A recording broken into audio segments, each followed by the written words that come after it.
Hello everybody and welcome to Tiger Tales X, a place you'll find stories and fanfictional crossovers written and read to you by your host, me, Tiger. Except for today's video. Today we dive into one of our partners' crossovers. I give you A Crown, one of our partners and the host of the Author's Crown YouTube channel, where he also places these storylines. Today we're diving in with a DC crossover, a particular Batman villain crossing over with Alien. And that is all that needs to be said. Let's dive in. The Hunter's Bane.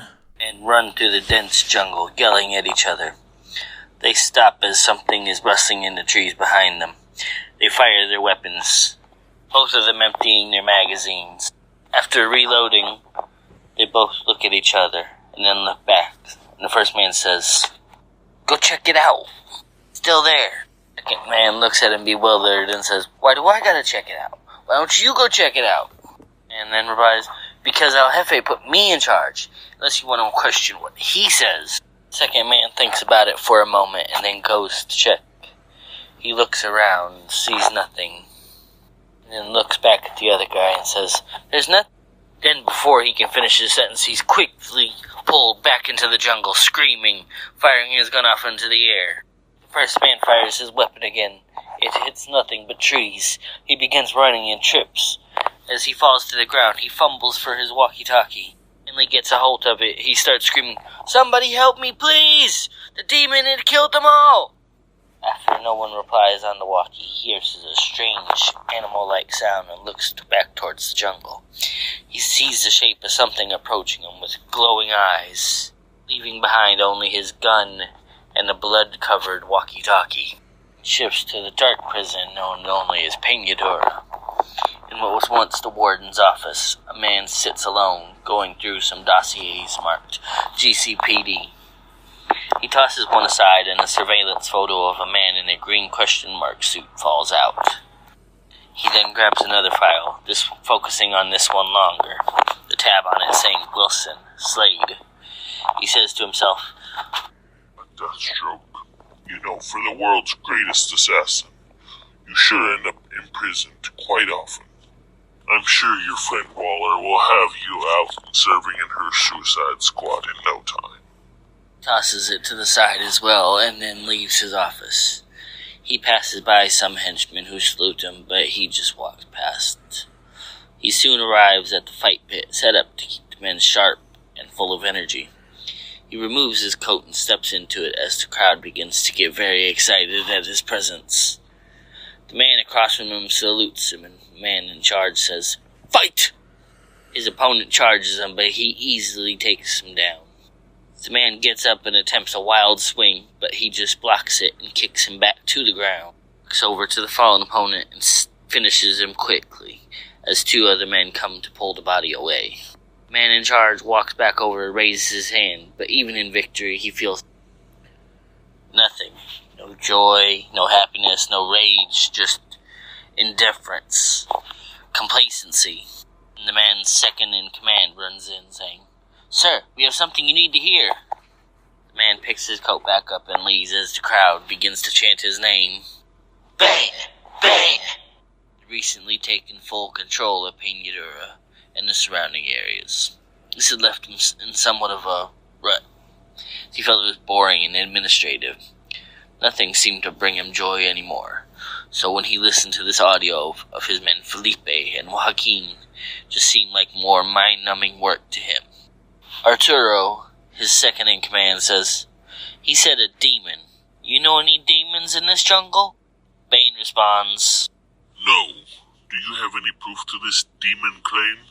Arturo answers, "No. Joaquin and his group were our only men near that part of the jungle, so we have no intel." Bane sighs and then says, "I guess we better go check it out. I need to get out of here anyways. Maybe it will at least be mildly entertaining." "See, boss," Arturo responds before running down the hall. Bane walks back to his office and changes into his jungle gear. He passes by a mirror and stares as if he doesn't recognize the visage looking back at him. As he's staring at the mirror, memorable moments flash before his eyes, like the time he broke the bat of Gotham. It brings him to a slight smile, but then the moment fades. In a rage, he smashes the mirror with his fist. He shakes the glass from his hand as Arturo comes back into the room and asks him, "Boss, you okay?" Yes, Arturo, I'm fine.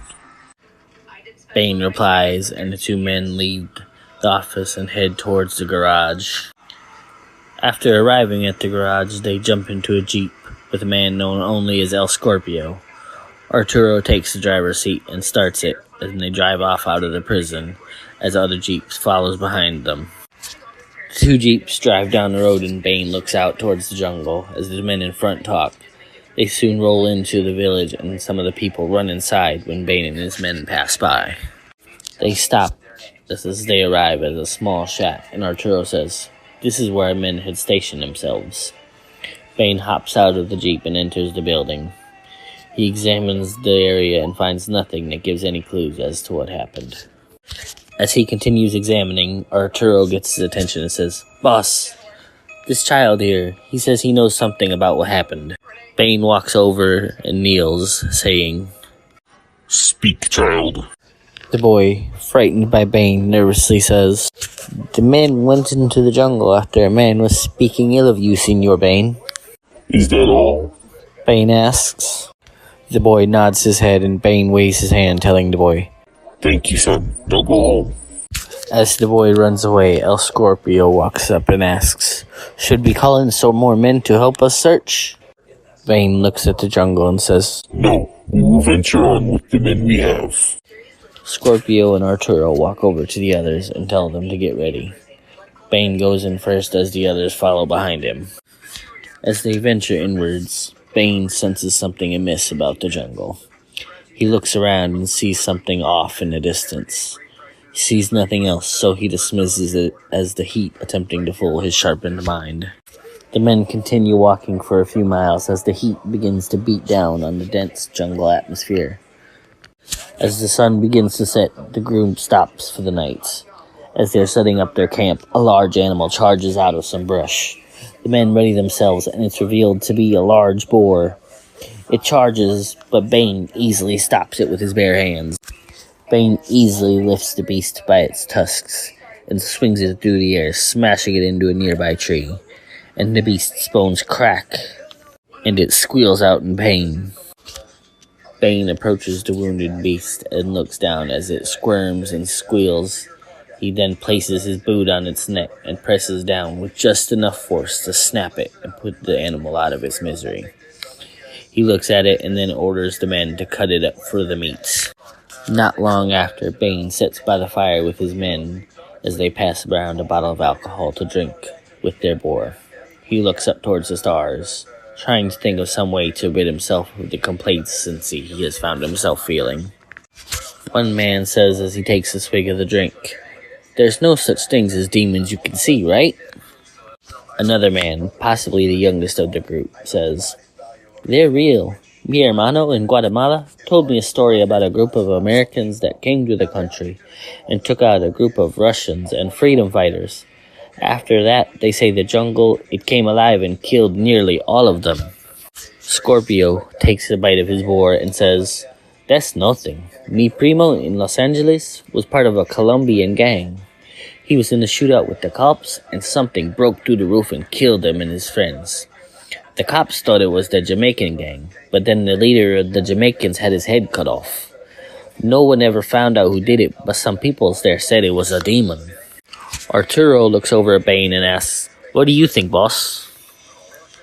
Bane then replies, I don't believe in this demon you speak of. I have come across many demons in my travels away from our beloved country. I believe it is just something infringing on my land. He then gets up and says, I do know that there will be blood spilled for this transgression. and the men continue talking as Bane walks up towards his tent. Unknown to him, only a bit away, an invisible figure clicks and examines the group of men through some form of thermal vision. Later in the night, one of the men gets up to go relieve himself.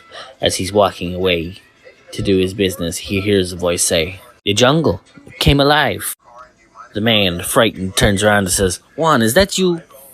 He walks towards the source of the voice, which just keeps repeating the same line. The man exclaims, "This isn't funny, Juan." Then something comes out of the trees and impales him. As the rest of the men are sleeping, they are suddenly woken by the sound of screaming and gunfire.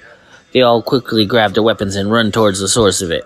They soon arrived and are shocked by the sight of the now headless man.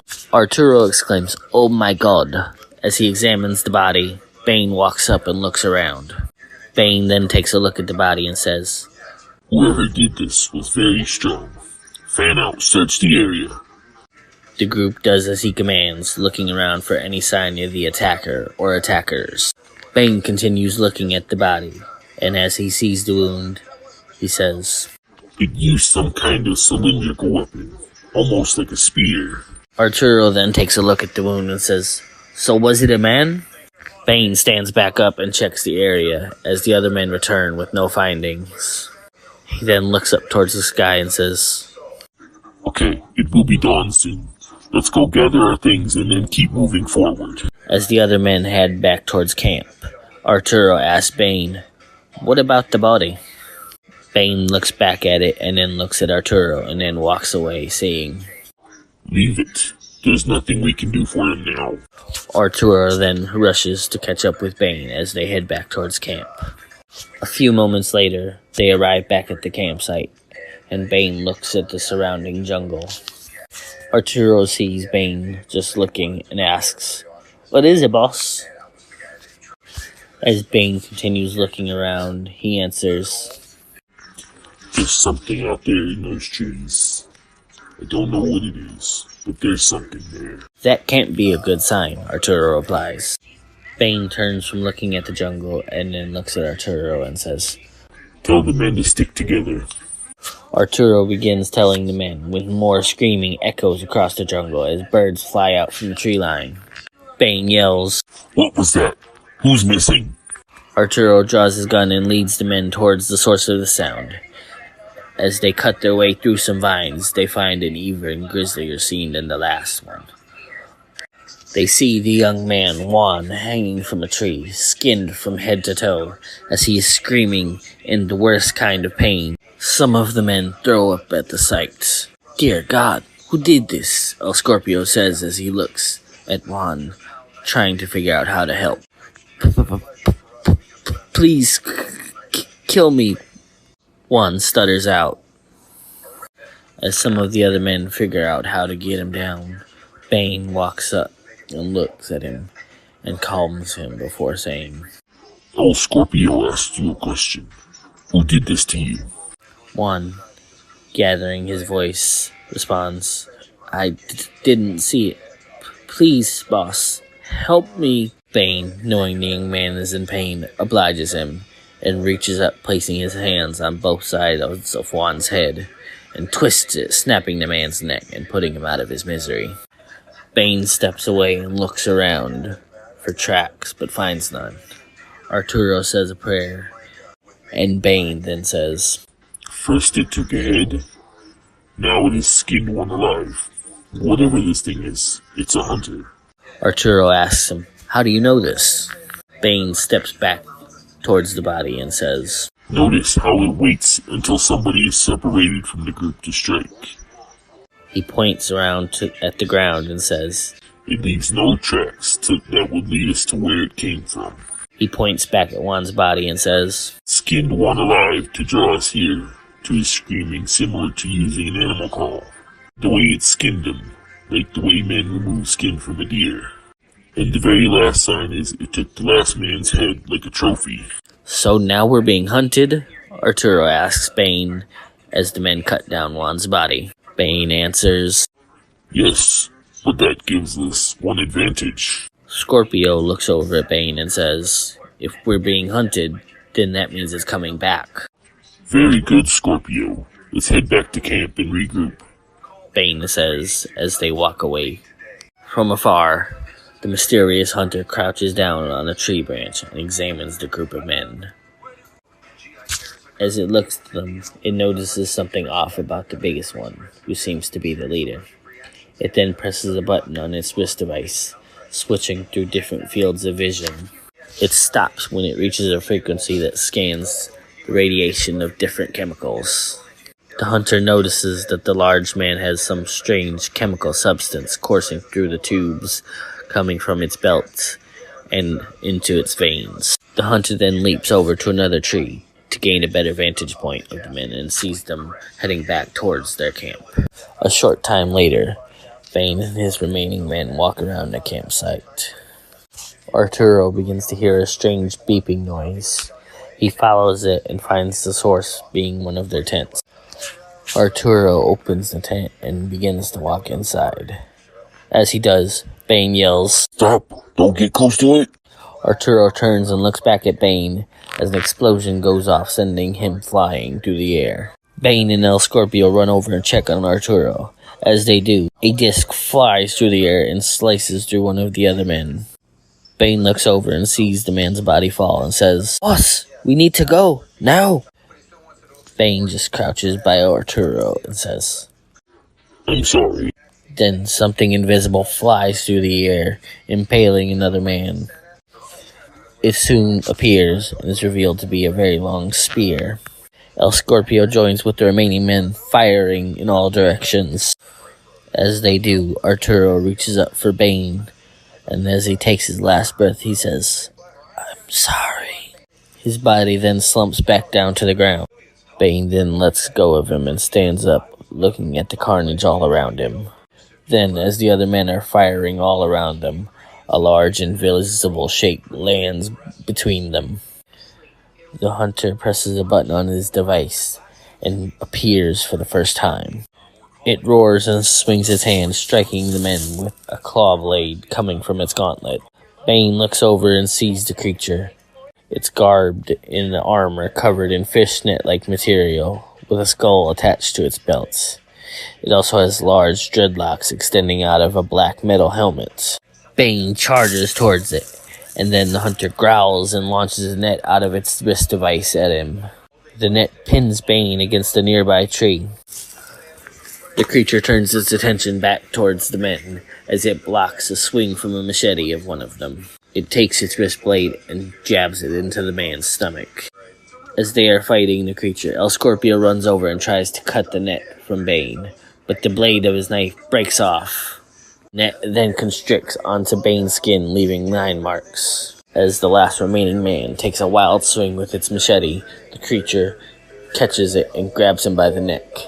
As Bane struggles against the net, it keeps constricting more and more. The creature looks back at El Scorpio and Bane and crushes the neck of the man he's holding. Bane then tells El Scorpio, Go, don't worry about me. El Scorpio then picks up his gun and begins firing while charging towards him and yelling, For Santa Prisca! The creature runs towards El Scorpio and tackles him to the ground. El Scorpio drops his gun as he's pinned to the ground by the creature. He reaches over for his broken knife and picks it up.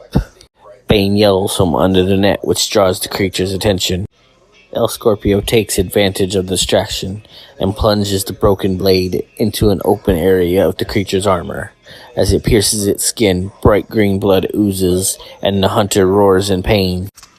The creature activates its wrist gauntlet and plunges its blade into El Scorpio's skull. Bane, in a rage, hits a button on his wrist device, which activates the venom, sending it coursing through his veins.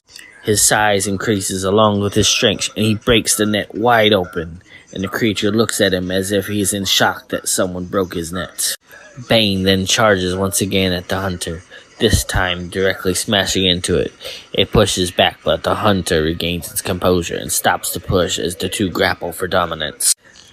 Bane looks at the alien creature in front of him and says, I haven't felt this alive in such a long time, but still, you killed my men, and this you will pay dearly for. The hunter pulls out of the clinch, and he and Bane stare each other down. They step in a circle, and Bane says, You are very impressive. I must know, where do you come from? They continue circling each other, and the hunter begins dropping its weapons and tools. It leaves on its wrist device, but then begins pulling some tubes from its helmet.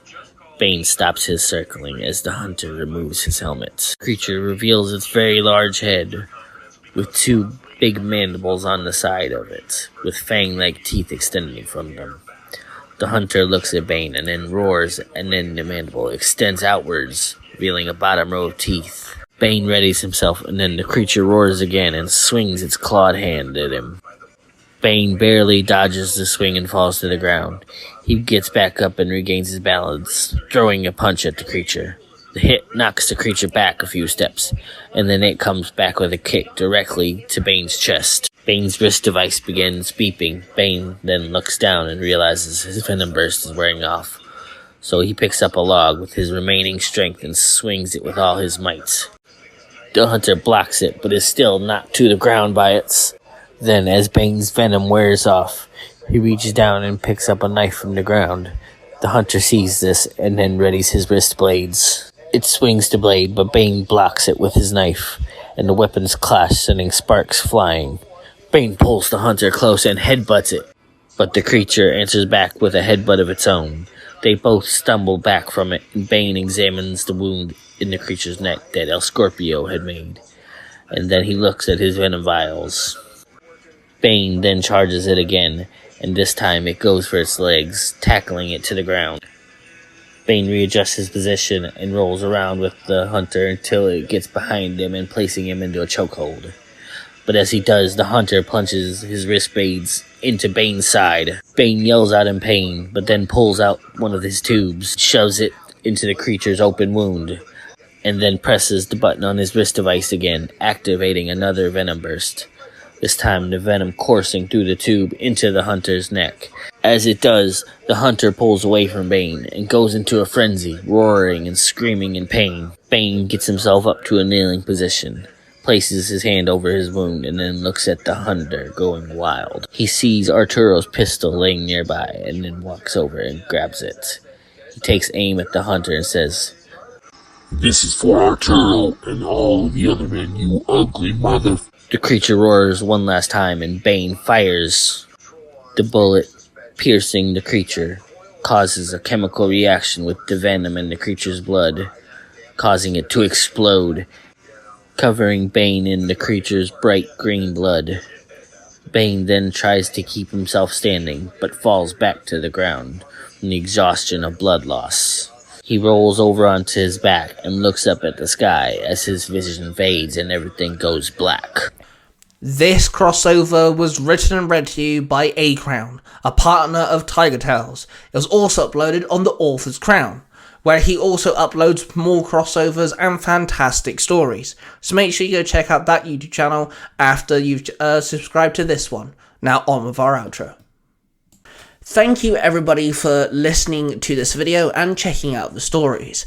Of course, there are plenty more where that came from. I encourage you to check out the rest of this channel where you'll find more storylines for you to delve into. But there's even more than that. If you check out the description down below, you will find a whole array of different Tiger Tales channels. Each Tiger Tales channel is made for a specific purpose and hosts a whole array of different types of storylines. So I encourage you to check out the other Tiger Tales channels and delve into a massive amount of storytelling by myself and the Tiger Tales partners. If you have enjoyed yourself today, then please subscribe to the channel as it does show your support. Now, of course, the whole reason why I'm doing this is because I'm passionate about story writing and storytelling. And, of course, you should dive into what you are passionate about as well. So, I shall end this video with Roll with Passion. That before we can... Don't touch my Pringles. Bye!